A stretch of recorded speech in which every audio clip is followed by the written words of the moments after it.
Hi, my name is Joanna Whitney. I am an intuitive artist, a student of natural law, and an energy healer. And I'm in the middle of reading this book and discussing it. Sorry about my background.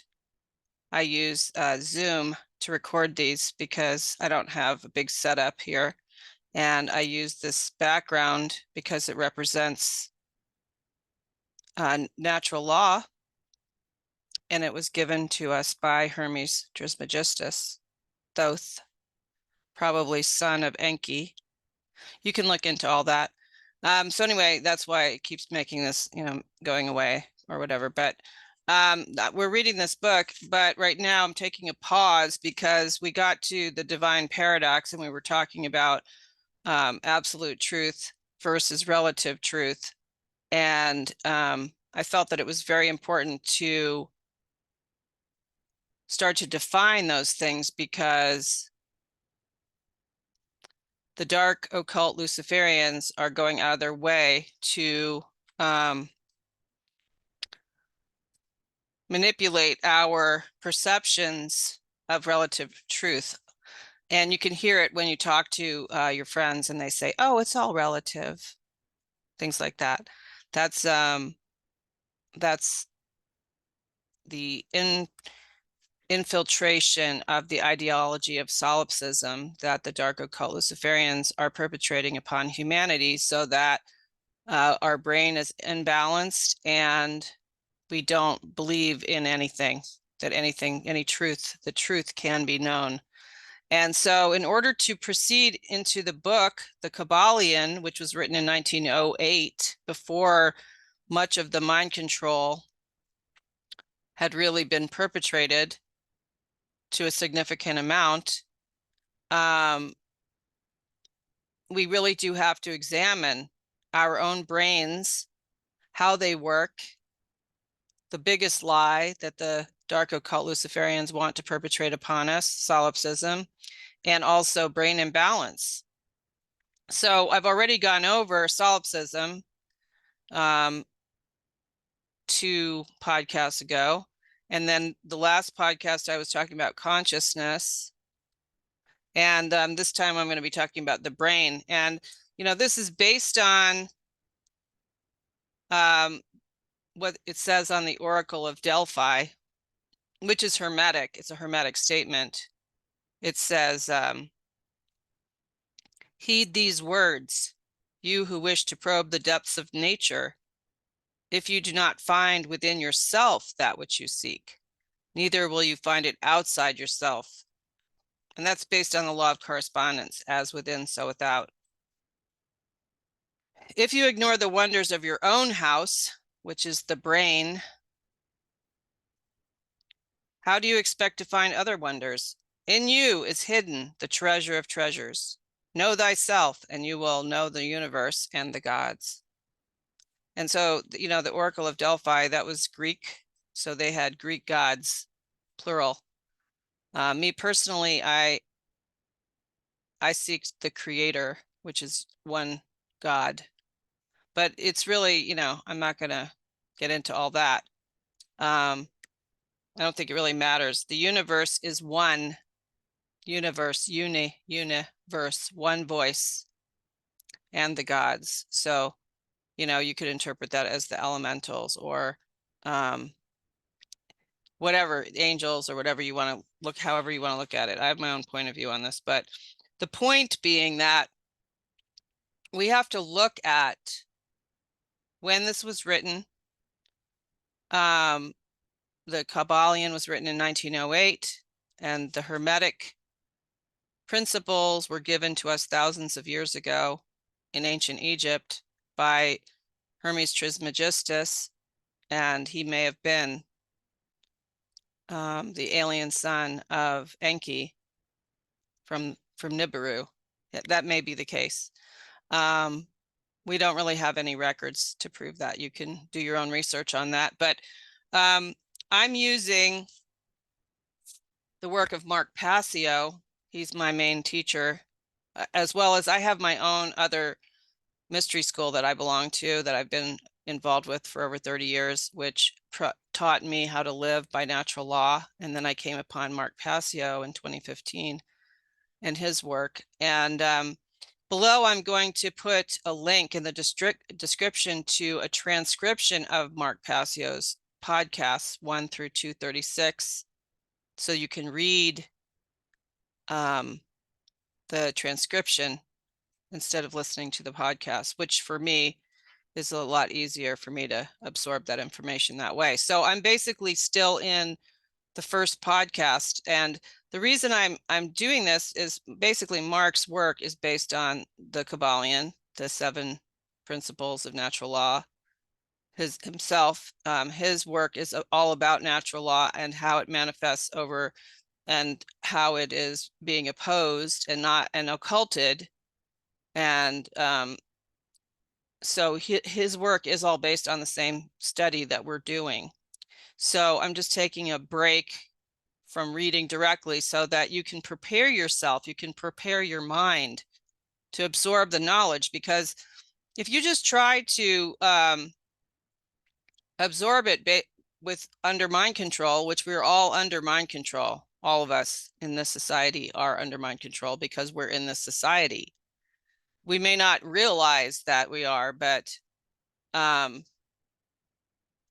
you know, we have beliefs that govern our behavior, and they're not necessarily based in deductive reasoning and finding your own answers, and we can be easily manipulated because of that.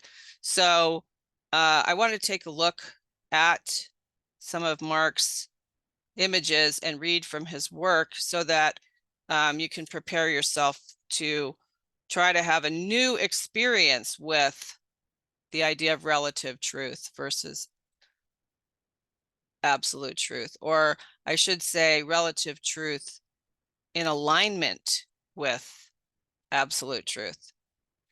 So I'm going to just share my screen here.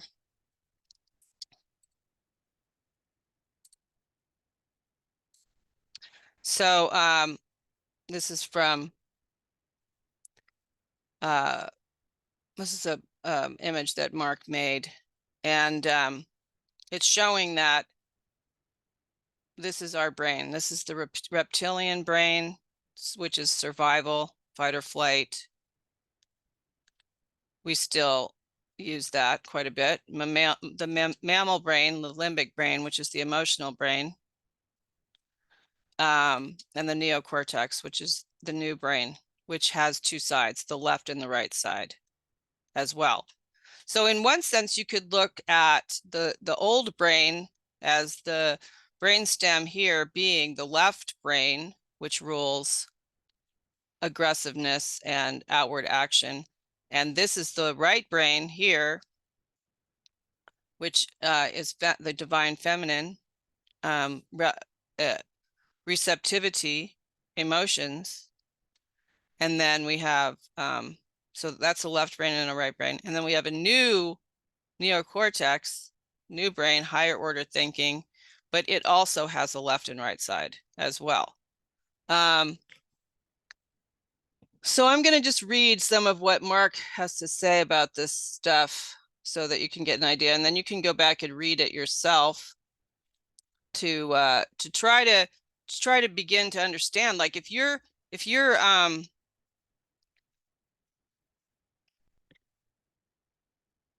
super left-brained, then you might be into using aggression all the time, violence. Or if you're super right-brained, you might want someone to take care of you. I'm personally, being that I'm an artist, I'm polarized into the right brain, but I've done a lot of work to become brain balanced. So let's take a look at here. I'm just going to just start reading. It has been said that the universe itself is mental. It is comprised of thought energy. Everything that we experience ultimately had to derive at some place in the past as a thought. A fork, an eating implement. Someone had to think, I want to make something to use as an eating implement and devise something that we know as a fork, but the thought had to arise first. And this is with anything. Any action we take had to ultimately arise as a thought. Any piece of technology that we make had to arise as a thought. The second aspect of consciousness as it manifests in our reality is our emotions. Our emotions are the inherent internal aspect of our consciousness. These are the ways that we basically express ourselves within the body, within our own bodies, within our own physical makeup. We express ourselves inside through how we feel. This is basically the thoughts coming into the body and then carrying an energy that is then expressed through the physiology, and we feel it in the physiology, and that's called our emotions. So that's the sacred feminine quality of our consciousness. You could look at it as the Divine Mother. In this consciousness trinity, you have the creator aspect, which is the thoughts. Then you have the internal feminine motherly aspect, which is the emotions. And then you have the action, which is in the new brain, which is the Son, Father, Mother, Holy Spirit, Son.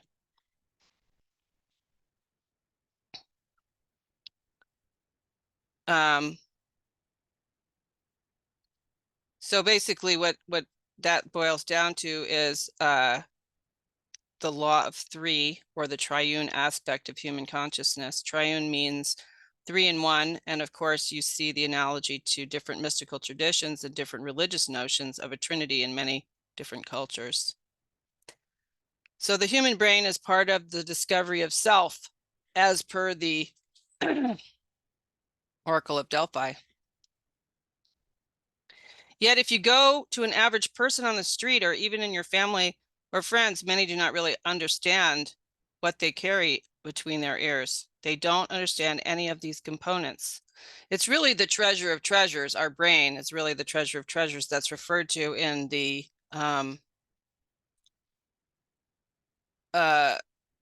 Oracle of Delphi. Just gotta find my thing here.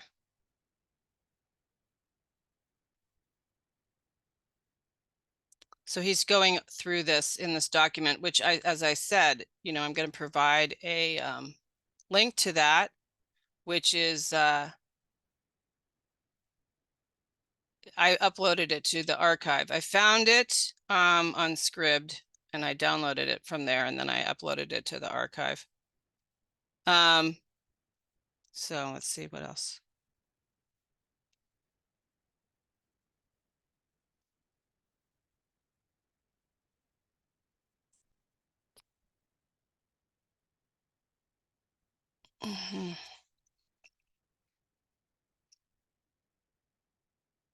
So you can definitely go through this whole thing yourself if you don't want to listen to Mark's podcasts. The neocortex, this part of the brain governs all higher ordered thinking of an individual. Every quality that really makes us human, we have as a result of having a highly developed neocortex. The neocortex is bilaterally symmetrical, and I've already talked a bit about this and brought up a little bit about the left and right brain. The left brain is the male aspect of the brain. It governs analytical thought, logic, scientific thought, mathematical thought, or use of words and language.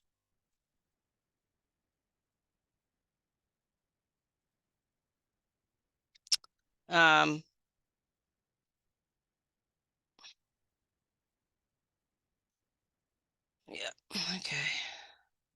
The other side of the human neocortex is called the right side of the brain. I'm just gonna rest on this part here, and I'll read. It's too hard for me to do both and trying to stay on track here. This is the yin energy of the feminine qualities of the human makeup can be found by looking into the functions of the right brain. The right brain governs intuition, simple knowing without really understanding how one knows, the gut feeling, the intuitive quality. It governs creativity. So the way we expressed our thoughts and emotions through art, through music, through all other forms of creative expression, creative writing and dance, things like that. And then we have a holistic thought, the idea that we are essentially one, and that there is a relationship between us and others and that we are not separate. This idea largely derives out of the right brain functions, and this is why we say when we talk about the right brain, we're in our right mind or we're not in our right mind.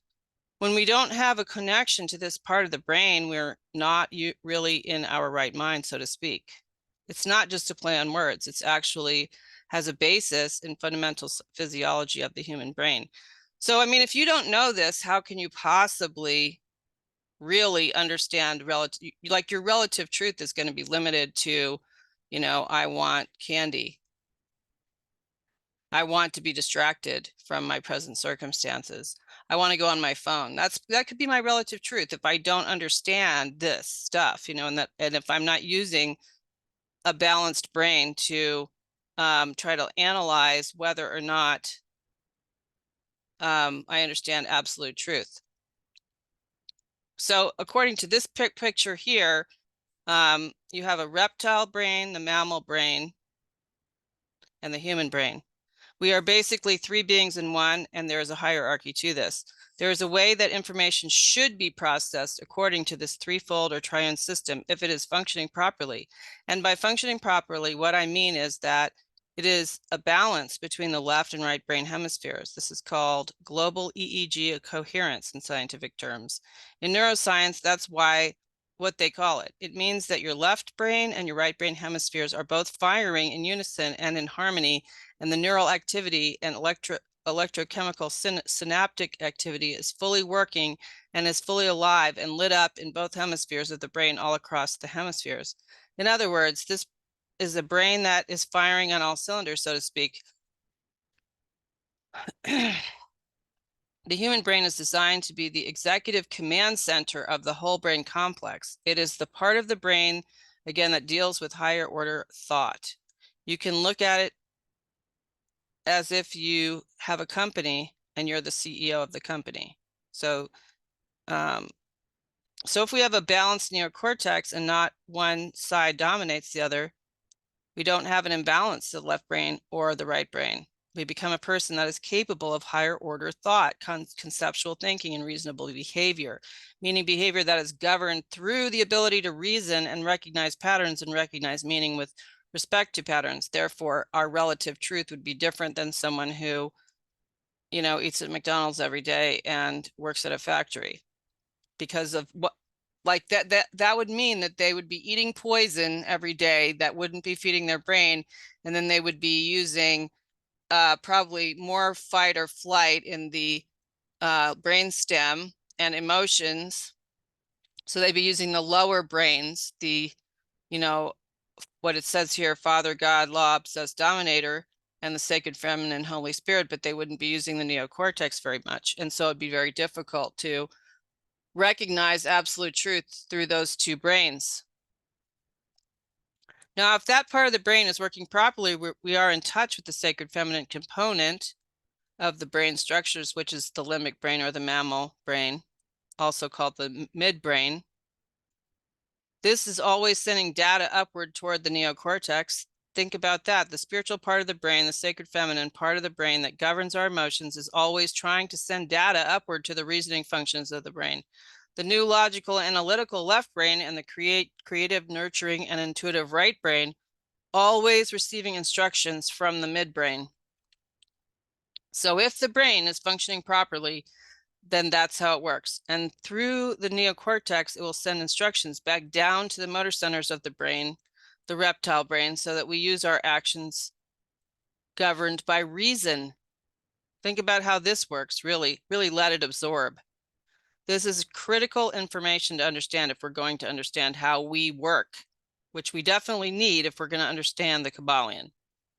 If we don't understand how we work, then we're completely subject to manipulation and mind control. And this is ultimately about becoming the being that governs oneself and is not subjected to the control of the mind through other people attempting to usurp and control one's mind and behavior.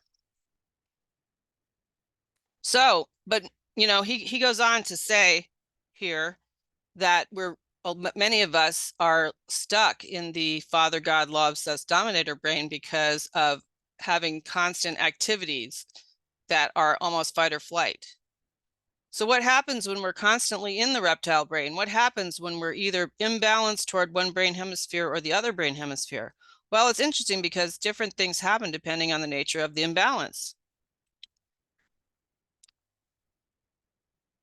Let's see. Let me see here.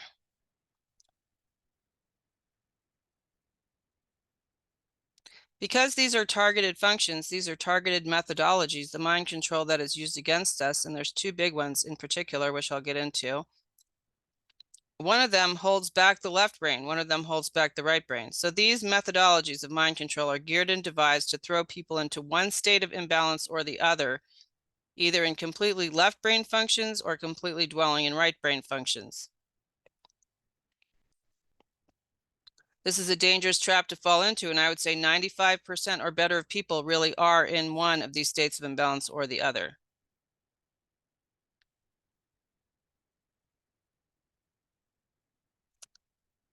Let's see here.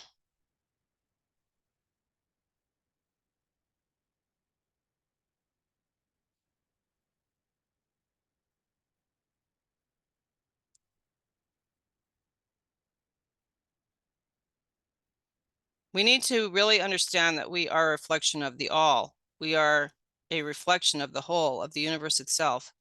Accurate knowledge of self is accurate knowledge of the universe. We are a holographic, integral part of creation, and getting out of the mess that we're in as a species involves knowing oneself. Understanding human consciousness, how consciousness manifests itself, can come into balance and harmony, and also understanding how consciousness can become imbalanced and manipulated. So as a large and initial part of doing that, we have to break down the human brain like we just did here. And then we looked at solipsism first. Let me see, I'm going to move down here, see how.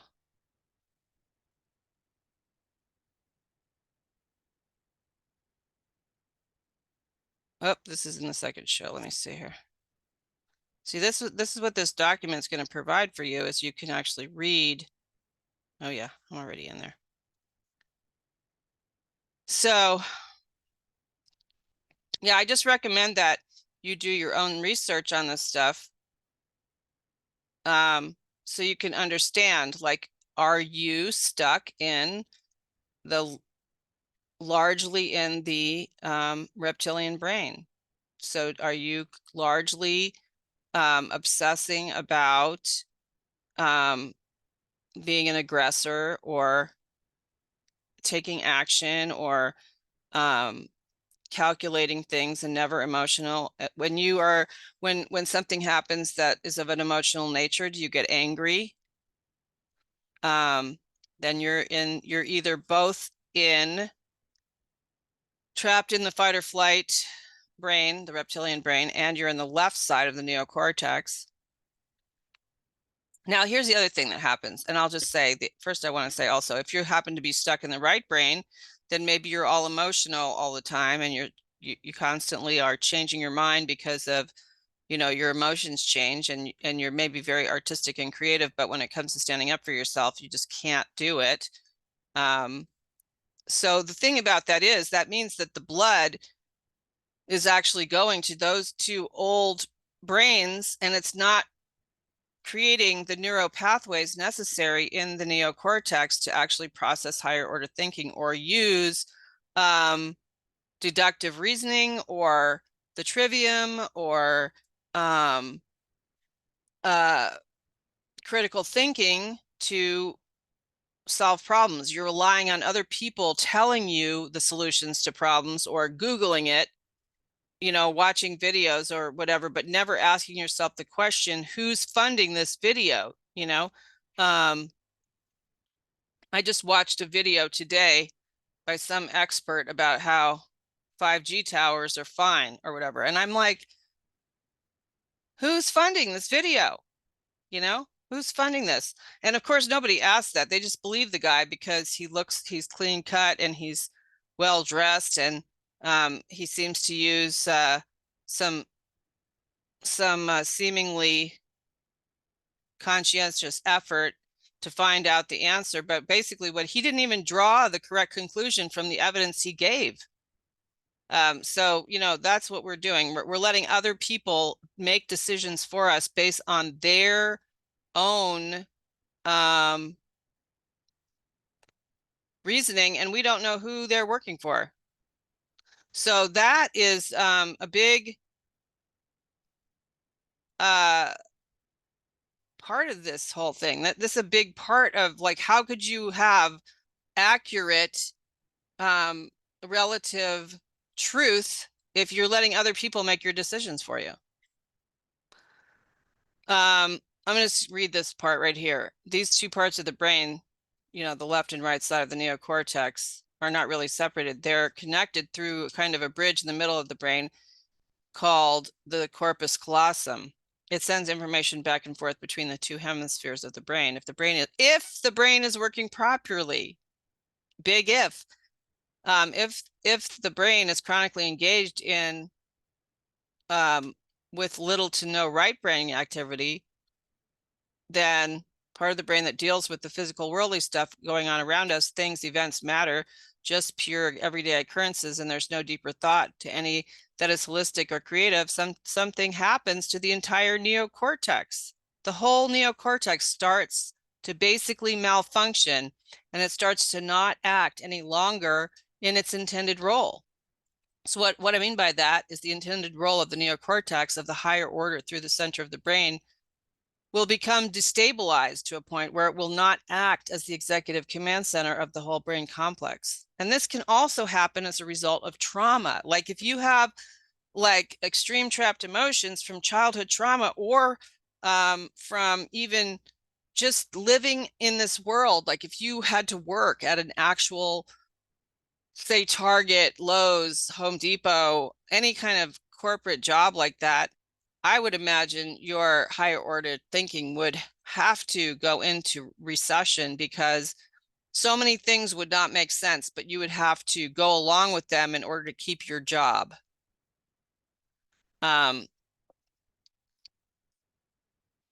So I think I might actually, hold on here.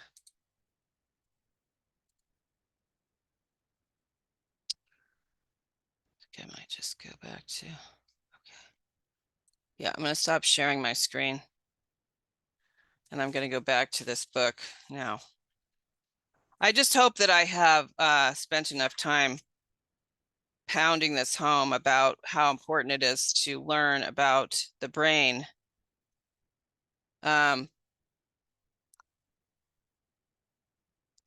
Before really proceeding in the Kybalion, because you got to understand this stuff in order to so where was I? Oh yeah, chapter 7. So I was in chapter 6 on page 41. I believe that's where I stopped. Okay. So I'm going to jump in again and see what happens. So I'm at the bottom of page 41. It says,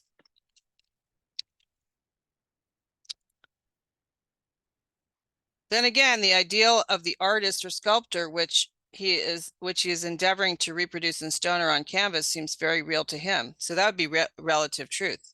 So do the characters in the mind of the author or dramatist, which he seeks to express so that others may recognize them. And if this be true in the case of our finite minds, what must be the degree of reality in the mental images created in the mind of the infinite? The infinite has no brain imbalance. The infinite is not being manipulated by dark occult Luciferians. But the infinite is related to the sculptor or the inventor, because as above, so below, the sculptor and the inventor have the capabilities of mental creation that does the creator, only on a smaller scale. Oh, friends, to mortals, this universe of mentality is very real indeed. It is the only one we can ever know. Though we rise from plane to plane higher and higher in it, to know it otherwise, but actual experience, we must be the all itself. It is true that the higher we rise in the scale, the nearer to the mind of the Father we reach, the more apparent becomes the illusory nature of finite things. But not until the all finally withdraws us into itself does the vision actually vanish. So the world we live in is real to us. And yes, we can contemplate the illusory nature of it, but if we think that it's an illusion and therefore we can do whatever we want while we're here, that's called hedonism or dark Luciferianism or Satanism, whatever you want to call it. That's an illusion itself, because we are here as creations in the mind of the all.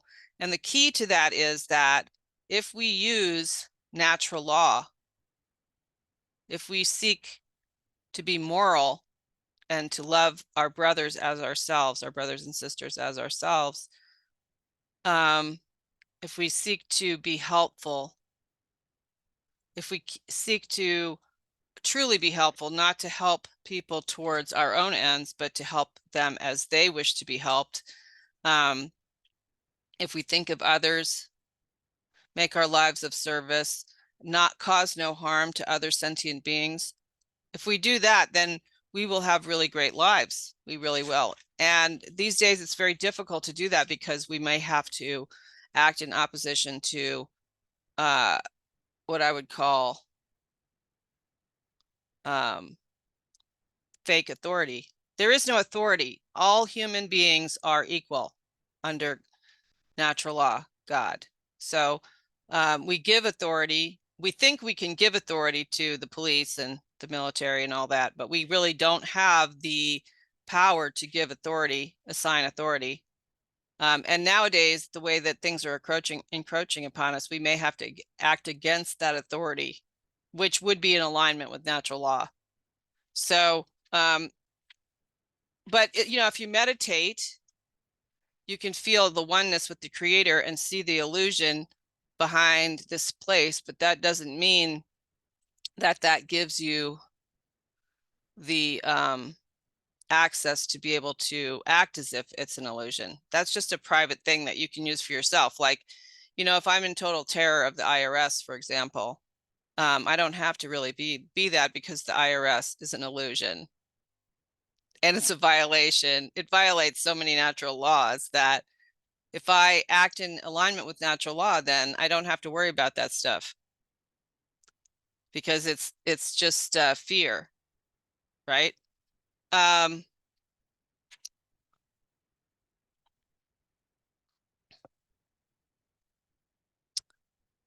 See now.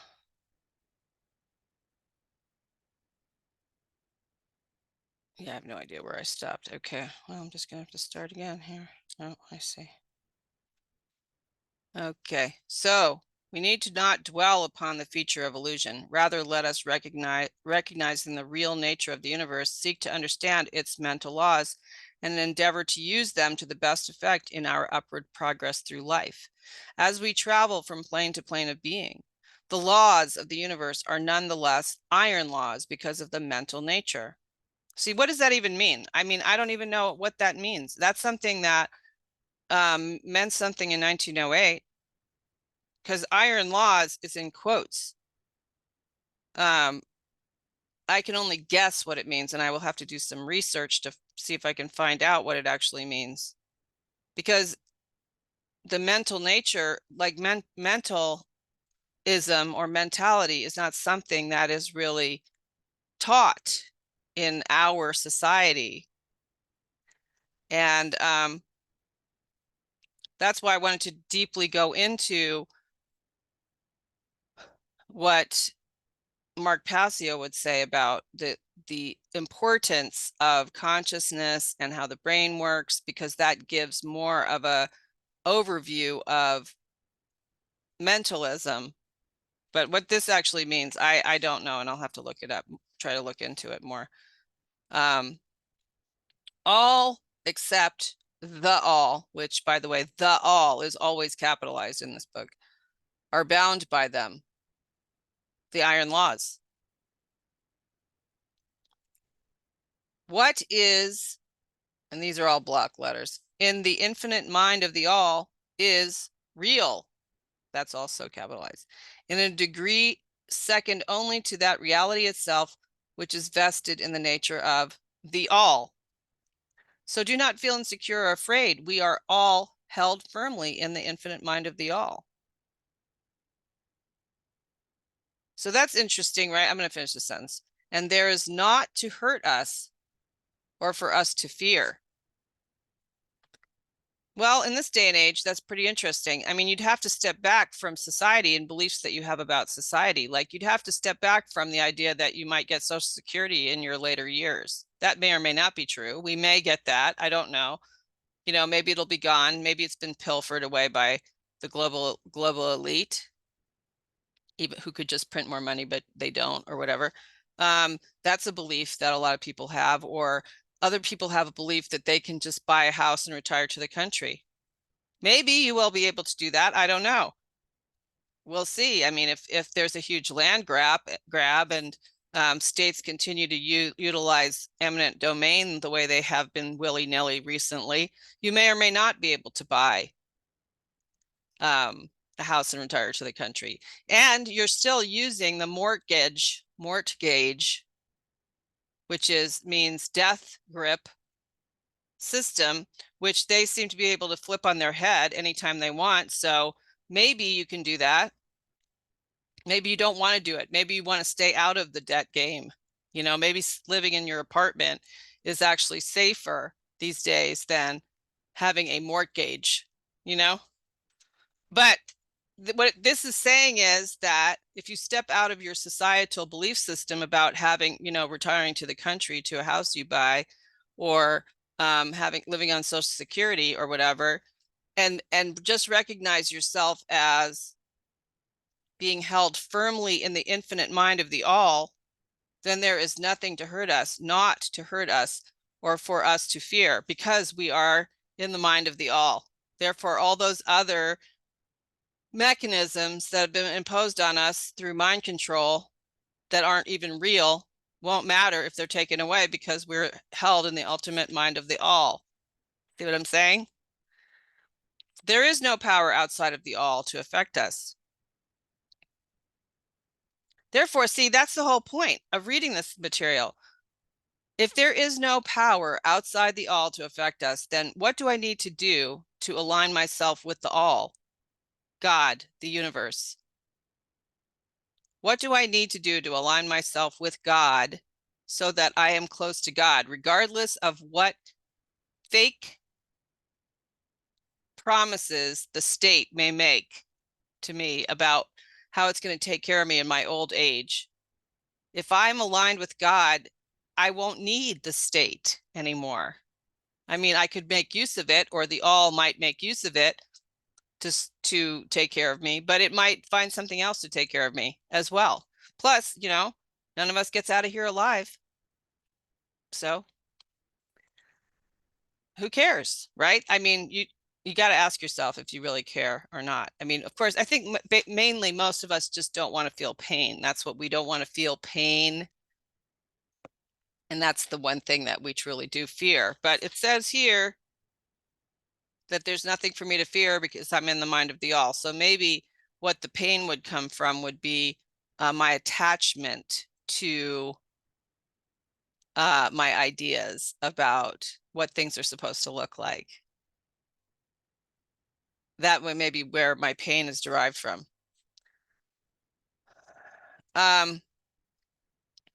So we may rest calm and secure. There is a world of comfort and security in this realization when once attained. Then calm and peaceful do we sleep, rocked in the cradle of the deep, resting safely on the bosom of the ocean of infinite mind, which is the all. In the all, indeed, do we live and move and have our being. Matter is none the less matter to us. So matter is capitalized. Matter is nonetheless matter to us. While we dwell on the plane of matter, although we know it to be merely an aggregation of electrons or particles of force vibrating rapidly and gyrating around each other in the formations of atoms, the atoms in turn vibrating and gyrating, forming molecules, which latter in turn form larger masses of matter. I think I read this already, but it's okay because you could read this book over and over 100 billion times and maybe finally get it. Nor does matter become less matter. When we follow the inquiry still further and learn from the Hermetic teachings that the force of which the electrons are but units is merely a manifestation of the mind of the all, and like all else in the universe is purely mental in its nature. While on the plane of matter, we must recognize its phenomena. We may control matter, as all masters of higher or lesser degree do, but we do so by applying the higher forces. We commit a folly when we attempt to deny the existence of matter in the relative aspect. We may deny its mastery over us, and rightly so, but we should not attempt to ignore it in its relative aspect, at least so long as we dwell upon its plane. So its relative aspect is, I'll just pick something up here. I don't know. What can I pick up? This rock. I have a rock, a geode here. This is matter. It's relative to me right now because it's in my hand. If I hit my head with it, I'll feel it. I'm not going to do that, okay? Because I'm made of the same thing it's made of, and the laws apply. So if I hit myself with this geode, I will feel that because I am made of the same thing that it's made of. I can rise above it mentally by understanding that we are all made of energy. But if I'm just operating here on the plane of matter, I'll definitely hurt and bleed if I hit myself with this geode. Okay.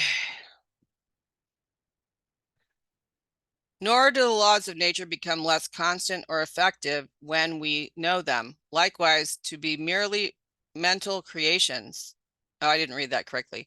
Nor do the laws of nature become less constant or effective when we know them. Likewise, to be merely mental creations.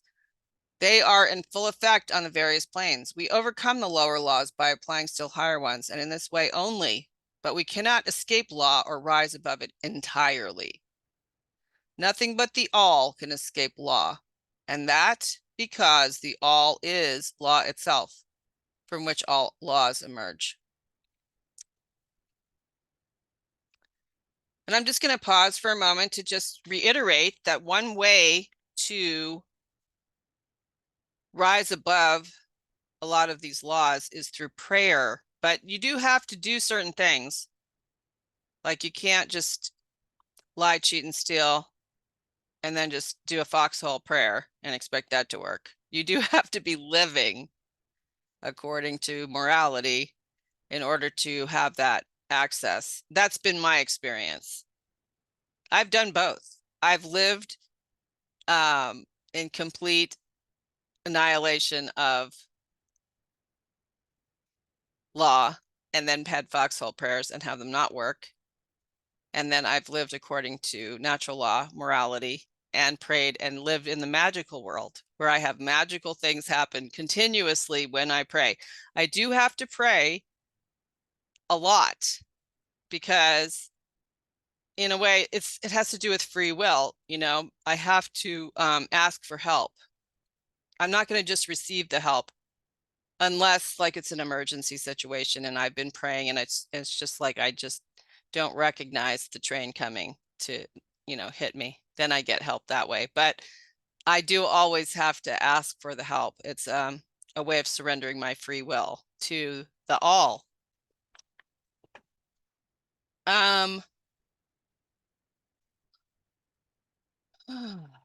Though the most advanced masters may acquire the power usually attributed to the gods of men, and there are countless ranks of being in the great hierarchy of life, whose being and power transcends and even that of the highest masters among men to a degree unthinkably by mortals.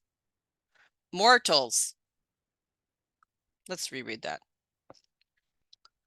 The most advanced masters may acquire the powers usually attributed to the gods of men, and there are countless ranks of being in the great hierarchy of life, whose being and power transcends even that of the highest masters among men, to agree on a degree unthinkably by mortals. But even the highest master and the highest being must bow to the law and be as nothing in the eye of the all. So that even these highest beings, whose powers exceed even those attributed by men to their gods, if even these are bound by and are subservient to law, then imagine the presumption of mortal man of our race and grade when he dares to consider the laws of nature as unreal,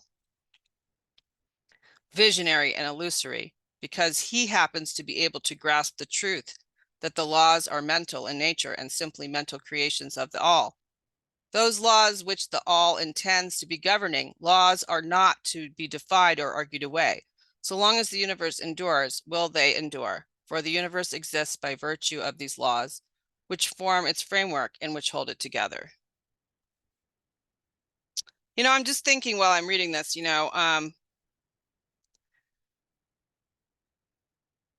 I've had many interesting experiences. And really, what it seems to come down to is confidence in myself that I can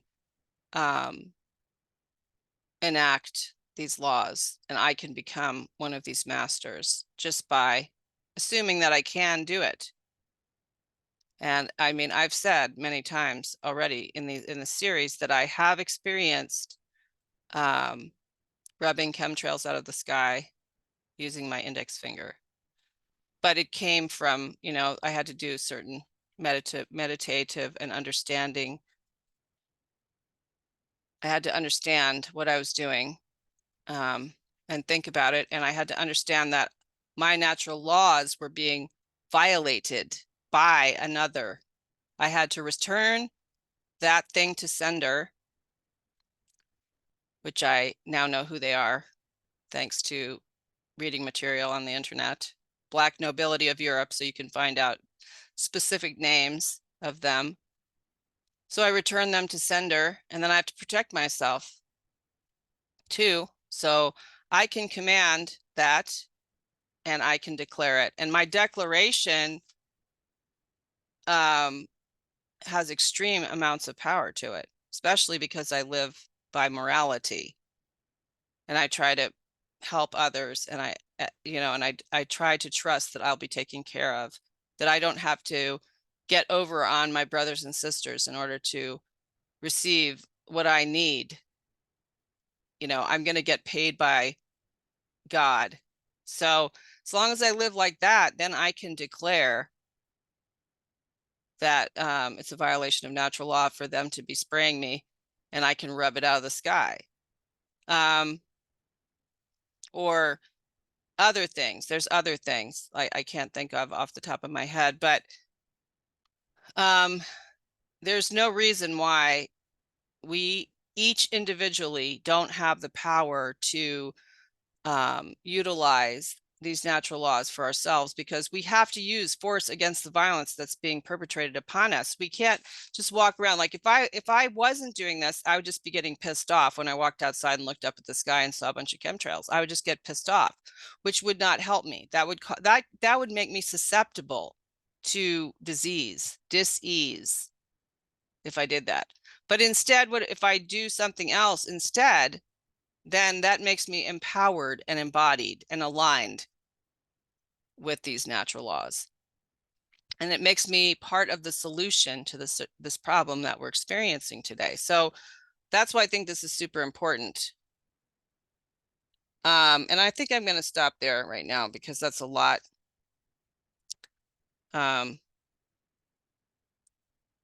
think each person has to figure this out for themselves. You have to try these things on yourself, prayer, and enacting these laws, and see what you can do during this time.